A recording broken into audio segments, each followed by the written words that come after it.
আপনাদেরকে সুন্দর একটা মজার ঘটনা বলি। তে অল্প বয়সে পোলাপান কিন্তু অনেক চিটিং করে টাকা পয়সা একটু হাতে হইলে মাঝখানে আগে যে নির্বাচন গেল, কত সাল কত কি সেগুলো নাম বলার দরকার নেই, প্রয়োজন নেই। তো আমি একটু ফটেং করছি, আমি ফটেং করি নাই কিছু কিছু লোকের কারণে। তো কিছু কিছু লোক আমাকে বললো যে ছোট একটা নির্বাচন করার জন্য। কথাগুলো আপনার একটু মন দিয়ে শুনলেন যে আমার কিন্তু দোষ নেই যাবে। তো নির্বাচনে আমারে দাঁড়া করে দিয়া, যারা নির্বাচনে দাঁড়া করে দিচ্ছে তাকে কিন্তু পরে কিন্তু একজন আমার সাথে পাই নাই। হিন্দু বাড়িতে পূজা, লক্ষ্মী পূজা মোষ কয় নাই যে মসজিদে টাকা দিই, এই কথাটা মুখ দাবারে নেই। কারণ আমার এলাকায় 90% হচ্ছে হিন্দু, 10% হচ্ছে মুসলিম, 10%-এর মধ্যে। তো 10% মুসলিম, 10% এই 10%, হ্যাঁ 10% মুসলিম, 90% হয়েছে হিন্দু আমার এলাকায়। তো সে 90% হিন্দুর এলাকা, অবশ্যই হিন্দু বাড়িতে পূজা দিতে হইব।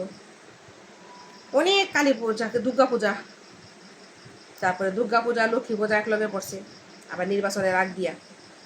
তো আমার কয় যে কতদিন দুর্গা পূজা আছে, 40টা দুর্গা পূজা, 40টা লক্ষ্মী, এই 60টার মতো লক্ষ্মী পূজা, 70টার মতো, এগুলোতে টাকা দিতে হবে।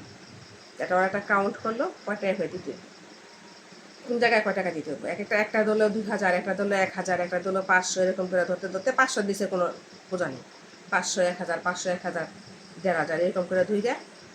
আমার 70টা পূজার মধ্যে টাকা এখানে গেল 1 লাখ।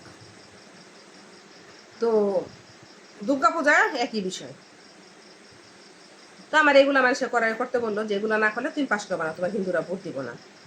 যেহেতু এলাকায় হিন্দু যারা দাঁড়া করেছে তারা এগুলো বলতেছে, ঠিক আছে দিবা দেও, বাপের কেনা সম্পদের টাকা তো মোটামুটি কিছু আছে, অসুবিধা কি, স্বর্ণ বেচা টাকা আছে, কামাইছি, আবার কিছু মাঝখানে ছোটোখাটো বিজনেসও করছি, টাকা অবশ্যই আছে, তাহলে দেও, সমস্যা কি যদি পাশ করি। তো দিলাম। তো দেওয়ার সময় এমন কোনো দিন নাই ভোট চাইতে না গেছি, 3-6 মাস 4 মাস খালি আমার ভোট চাইতে যেতে মাসে বাড়িতে আমার পাওয়া বিষয় হয়েছে না, হাইরের এই নির্বাচন। তারপরে আমার কিন্তু এটা কিন্তু আমার বুদ্ধি ছিল না, কিন্তু মানুষের বুদ্ধি, আমার বুদ্ধিতে কিন্তু আমি করি না, যাকে বুদ্ধিতে করছি তারা 1 নম্বরে লুচ্চা, ঠিক আছে। তারা আমার ভাইকে আমার কইছে দাঁড়া, তো হিন্দুরাও কইছে তোর ভোট দিম, তুই আমাকে যেটা মেম্বার নিয়ে আসে ওটা ভালো না, ওরে ভোট দিম না, তুই দাঁড়া, তো দাঁড়াইছি। তো পোলাপা বাচ্চা মানুষ এখন করলে তারা মনে করে একটা উস্তা দিয়ে দিব না, এখন যে মুখে গই বেড়াবে তার মুখের মধ্যে লাগতে দিয়ে দেবো, ঠিক আছে। তারপর রাস্তায় একদিন বেরিয়েছি, রাস্তায় বেরোনোর পরে আমার এক মামা তো পাই, ও আমার চিনে না হয়তো, ওর মায় বলে বলছে আর এই মেয়েটার মতো খারাপ মানুষ হয় না, এটা একদিন ভুট খেলায় কাম নাই, একটা বুটও দিন না আমাকে বাড়ি, বলতাছে। তার পেছনটা শুনতেছি ও আমার চিনে নেই। ছবিতে একরকম দেখা যায়, বাস্তবে আরেক রকম, বাস্তবে তো আমি ওই ছবির মতো দেখা বোঝা যায় না হয়তো, তো বাস্তবে দেখা বোঝা যায় না ছবিতে। তার একটুখানি পরে ও যা কইছে কথাটা কার ছেলে, কইলো যে এটা অমুকের ছেলে। একটুখানি পরে ওর মায় 20 মিনিটের মধ্যেই ওর মা এসে দোকানে এসে আমার কাছে থেকে, খালামুনি কেমন আছেন, মামি লাগে আমাকে ভালো আছি, কি এই কেমন কি কি এই আপনার সারা কারে বুট দুম হ্যান তেন, আমার দুইটা পেছনে আপনি মুসলমান মানুষ, আমার এলাকার মধ্যে একজনই খারাইছেন, আপনি না বুট দিলে দিমু কারে। তো মনে করেন পম্পাটি দিয়ে দোকানে থেকে 200-300 টাকা 400 টাকা 500 টাকা জিনিস কিনে আনাইছে।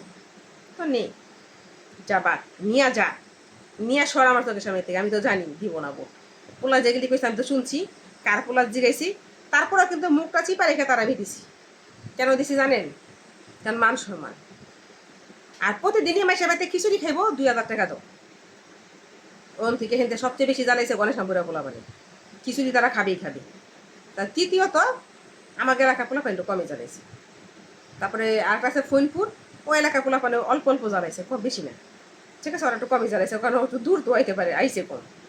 কিন্তু জ্বালাইছস আমার টাকা তো খাইছস, টাকা খাই যে বুট দিস নাই, তা আমার কিন্তু কোনো দুঃখ নাই, কে লেগে দুঃখ নাই, আমার জায়গা বেচা টাকা দিয়ে আমি নির্বাচন করছি, তো আমি ভালো, আমি কিন্তু অনেক ভালো আছি, কেন আমার বুদ্ধিতে আমি করিনি, আমি হনও কই পরেও কই তরেও কই, ঠিক আছে। নির্বাচন করেন, রাজনীতি করেন, এটা কোন সেটা কোন কিছুই কিন্তু আমি আমার বুদ্ধিতে করি নাই, পরের বুদ্ধিতে করছি। এটা কর ভালো থাকা পারবি, সমাজে দাম পাবি, ওইটা কর, এটা করলে তোর ভালো হইব, ওটা করলে ভালো হইব। কিন্তু লাস্টে ম্যাচে বুঝছি কারো বুদ্ধিতে কেউ কোনোদিন সাঁতার দিবেন না, বিলের মধ্যে সাঁতার দিয়ে দা, বুঝছেন। তারপরে কি দেখলাম যে 90% হিন্দু, 90% বুটি ওই হিন্দু মেয়েরা দিয়ে দিছে, আর 10% মানুষ মুসলিম, ওই 10% বুটি আমার একটা বুটো বেশি নেই, বুঝছেন। সত্যি সত্যি মুসলমানরা বুক মুসলমানের বুট কিনে আমি পাইছি, গঞ্চি করে খাতা ধরে, যে মুসলমানের প্রত্যেকটা বুটে আমি পাইছি একটা হিন্দুর ভোট আমি পাইনি। তাহলে আমার টাকাগুলি খেলি কে তোরা লাখ লাখ? উত্তরটা কিন্তু আপনার কাছে দিলাম, জনগণের কাছে দিলাম, আপনারা বিচার করেন এটা, ঠিক আছে? সারা পৃথিবী মাইছে হয়তো আমার ভিডিওটা দেখবেন। এদিকে আমার কোনো দোষ আছে? যারা দাঁড়া করেছে তাকে দোষ। যে আমি বাচ্চা মানুষ, তখন আমি একটু বুড়ো হয়েছি, আমি তখন তো বাচ্চা বাচ্চা, ঠিক আছে?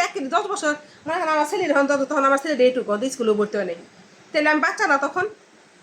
তাহলে আমার কি অন্যায় করছেন আমার সাথে? আপনারা অনেক বড় ভিডিও হয়ে গেল গা, সরি।